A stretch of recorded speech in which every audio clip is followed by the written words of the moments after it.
चलो बच्चों, आज हम लोग जानेंगे कुपोषण के बारे में। किसके बारे में? कुपोषण के बारे में। कुपोषण क्या होता है, किसको कुपोषण कहते हैं, ये जानेंगे। और कुपोषण होने से क्या क्या परेशानी होता है, कौन कौन सी बीमारी होता है, और फिर उस कुपोषण से कैसे हम बच सकते हैं, ये पूरा इसके बारे में जानेंगे। इसके बारे में इस वीडियो में देखते हैं, उसके बाद भी मैं समझाऊंगा। ठीक है, चलिए तो सब लोग बड़े ध्यान।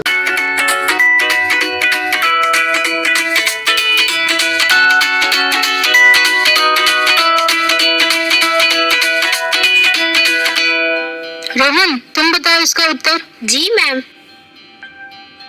डॉक्टर, रोहन ठीक तो है ना? रोहन कुपोषण का शिकार हुआ है। मैम, रोहन का विशेष रूप से ध्यान रखिए, क्योंकि जो बच्चे कुपोषण का शिकार होते हैं वे बच्चे शारीरिक और मानसिक दोनों रूप से कमजोर होते हैं। अगर बच्चे बचपन में ही कुपोषण का शिकार हो जाए तो यह कमी उनके साथ जीवन भर रहती है। ऐसे बच्चों में एकाग्रता की भी कमी होती है। तो डॉक्टर, बच्चों को कुपोषण से बचने के लिए क्या करना चाहिए? कुपोषण से बचने के लिए पौष्टिक संतुलित आहार और स्वच्छ वातावरण एवं व्यक्तिगत स्वच्छता का विशेष रूप से ध्यान रखना होगा। बच्चों को भोजन कराने से पहले हाथ धुलवाएं। जमीन पर गिरा खाना नहीं खाने देना चाहिए और साफ पानी पीने के लिए और खाना बनाने के लिए इस्तेमाल करना चाहिए। और खाने में क्या होना चाहिए जिससे कुपोषण ना हो? खाने में प्रोटीन, मिनरल, विटामिन की उचित मात्रा होनी चाहिए। सभी प्रकार के मौसमी फल, सब्जियां और अनाज का समावेश होना चाहिए। आयोडीन युक्त नमक का इस्तेमाल करना चाहिए। बासी एवं बिना ढका खाना नहीं खाना चाहिए। ध्यान रहे, अच्छे खाने के साथ उसे अच्छी तरीके से पकाना और रसोई घर को साफ करना भी बहुत जरूरी है। खाद्य पदार्थ स्पर्श करने से पहले हाथ साबुन से धोएं। रसोई को और रसोई के उपकरणों को साफ रखें। बर्तन, टेबल एवं हाथ को पोंछने के लिए अलग कपड़े रखें। फलों और सब्जियों को बहते पानी से धोएं। भोजन को अच्छी तरीके से पकाएं और ढक कर रखें। जी डॉक्टर, हम हमारे स्कूल के मध्याह्न भोजन में इन चीजों का ध्यान रखेंगे। लेकिन डॉक्टर, अगर कोई बच्चा कुपोषण का शिकार हो गया हो तो कैसे पता चलेगा? कुपोषण के कुछ लक्षण हैं, जैसे शरीर का जल्दी थकान व कमजोरी महसूस करना, चक्कर आना, प्रतिरोधक क्षमता का कम होना, त्वचा शुष्क एवं स्केल युक्त हो जाना, मसूड़े में सूजन एवं खून का बहना, दांत का झड़ना, उम्र और शरीर की लंबाई के सापेक्ष कम वजन होना। और आप अपने स्कूल में नियमित हेल्थ चेकअप आयोजित कर सकते हैं।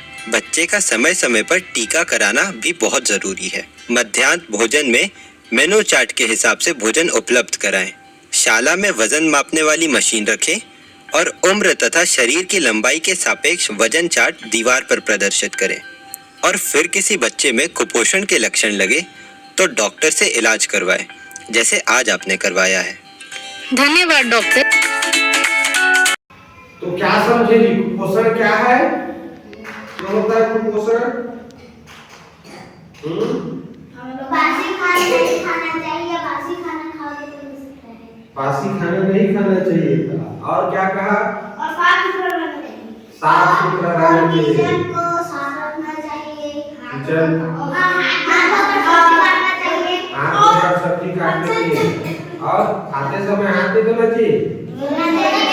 हाँ, तो खाना खाने से पहले अच्छी तरह हाथ धोना चाहिए।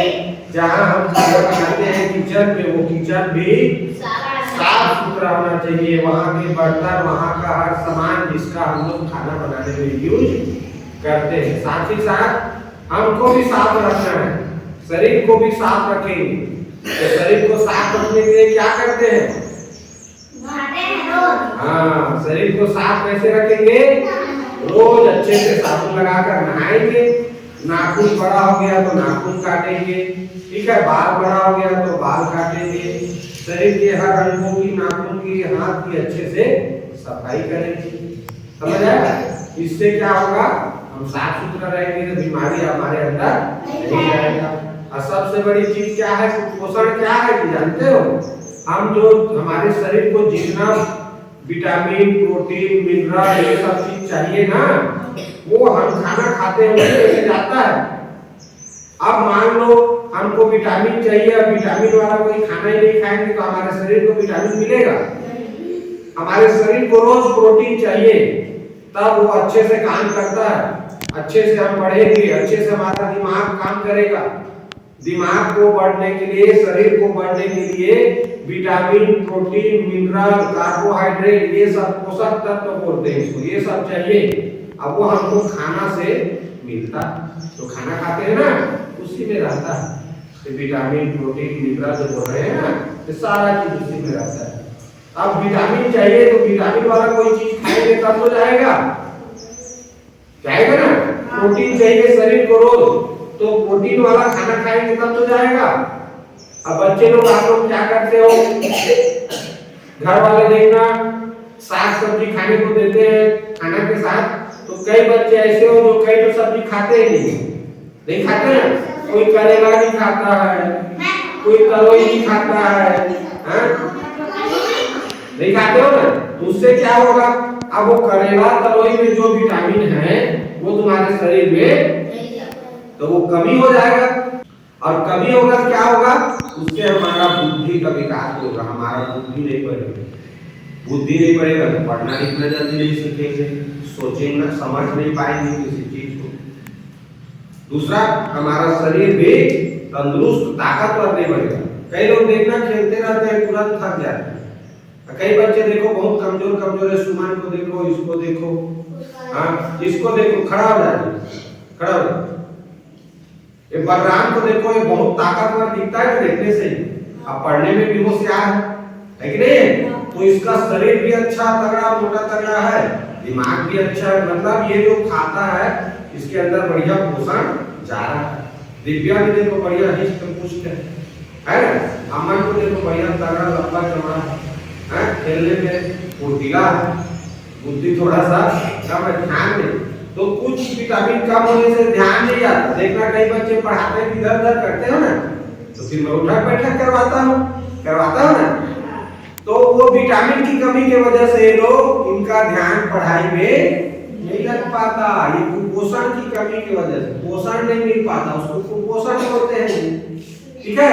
पूरा पोषण नहीं मिल पाया तो वही क्या है, कुपोषण है। तो तुम लोग घर में जो भी बनाते हैं सब्जी, सबको खाया करो। अरे ज्यादा चटर फटर खाते हो ना दुकान का, कुरकुरे, चिप्स वगैरह, जानते हो इसमें क्या होता है? उसमें एक मसाला मिलाया जाता है, वो मसाला हमारे जीभ को इतना अच्छा लगता है क्योंकि वो तीखा होता है, उसमें एक विशेष टेस्ट रहता है। अब वो जीभ को हमारा इतना अच्छा लगता है कि हमारा जीभ हमेशा उसी को खाना चाहता है, और अन्य चीजों को नहीं खाना चाहता, अन्य चीजों से फीका फीका लगता है। यानी तुम लोग जो लोग ज्यादा कुरकुरे, चिप्स वगैरह खाते हैं ना, उनको फल वल खाना अच्छा नहीं लगता। कई बच्चे देखते हैं, बताओ पपीता कितने लोग खाते हो? सब लोग सही में खाते हो? सभी फल खाते हो? हाथ पीछे कर दो। तो कई बच्चे ऐसे होते हैं जो पपीता नहीं खाते, हाँ कई लोग नहीं खाते, ठीक है, वो इसलिए नहीं खाते, और बहुत सारा सब्जी भी खाने से मना करते हैं। उसका कारण यही है कि हम लोग का जो जीभ है ना, वो सब कुरकुरे चिप्स खा के अच्छी चीजों को, यानी वैसे तीखा चीजों को खाने का मन करता है, बाकी फीका। और जब जो खाने लायक चीज है, विटामिन, प्रोटीन, मिनरल, जिससे हमारे शरीर में जाएगा, सब्जी से जाएगा, फल से जाएगा, अब वही चीज नहीं खाएंगे तो हमारे अंदर कुपोषण होना निश्चित है। कुपोषण होगा तो हमारा शरीर अच्छे से बड़ा नहीं होगा, मोटे ताजे नहीं होंगे, हमारा दिमाग विकसित नहीं होगा, दिमाग बढ़ेगा नहीं, दिमाग नहीं बढ़ेगा तो हम पढ़ना लिखना समझना नहीं जान सकते, समझ रहे हो? इसीलिए घर में जो सीजन में सब्जी आता है, हर सीजन का देखना अलग अलग सब्जी होता है। बरसात में देखना कोलाबाड़ी में डोडा, तरोई, मरना होता है ना, ठंडी में तो और ढेर सारा सब्जी आता है, गोभी, टमाटर, तरह तरह के, मटर, गाजर आता है। तो सीजन में जितने भी प्रकार के सब्जी आते हैं, तो सब प्रकार के सब्जी खाना चाहिए। सीजन में जितने फल आते हैं, जैसे सीजन में अमरूद मिलता है,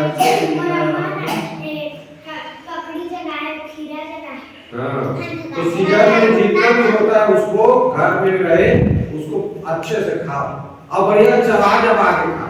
चबा चबा के खाने से उसका विटामिन शरीर को मिलता है। करना। ठीक है, तो ये रहा हमारा कुपोषण। तो आज से आप लोग सभी, आज से क्या हमेशा जिंदगी भर खुद को साफ सुथरा रखना ही है, खुद को साफ सुथरा रखना ही है, अपने आसपास को भी साफ सुथरा रखना है। हमने बताया ना, खुद भी रहना है साफ सुथरा, अपने आसपास को भी साफ सुथरा रखोगे तभी तो साफ रहोगे। अब मान लो मैं साफ सुथरा हूँ, अब मेरे आसपास धूल उड़ रहा है, तो मैं क्या साफ रह पाऊंगा? इसका मतलब मुझे तो साफ रहना ही है, अपने आसपास को भी साफ रखना है। हम साफ स्वच्छ वातावरण में रहेंगे तो हमारे अंदर बीमारी का रोगाणु नहीं जाएगा। ठीक है, और जितने भी चीजें हर मौसम के अनुसार जो सब्जी लाते हैं, घर में फल लाते हैं, उसको अच्छे से मजे लेकर खाया करो। और दूसरी चीज, ज्यादा चटक फटक चीज जो खाते हो ना, ठीक है, वो चीज खाना कम करो। उससे अच्छा बढ़िया बढ़िया चीज खरीद कर उसी पैसा से अच्छा चीज खरीद के खा। ठीक है, तो आज से सभी अच्छे से साफ सुथरा रहेंगे और पोषण से संबंधित जो जानकारी वीडियो में देखो हो और मैंने जो बताया उसका पालन करो। ठीक है, तो चलिए, भारत माता की जय।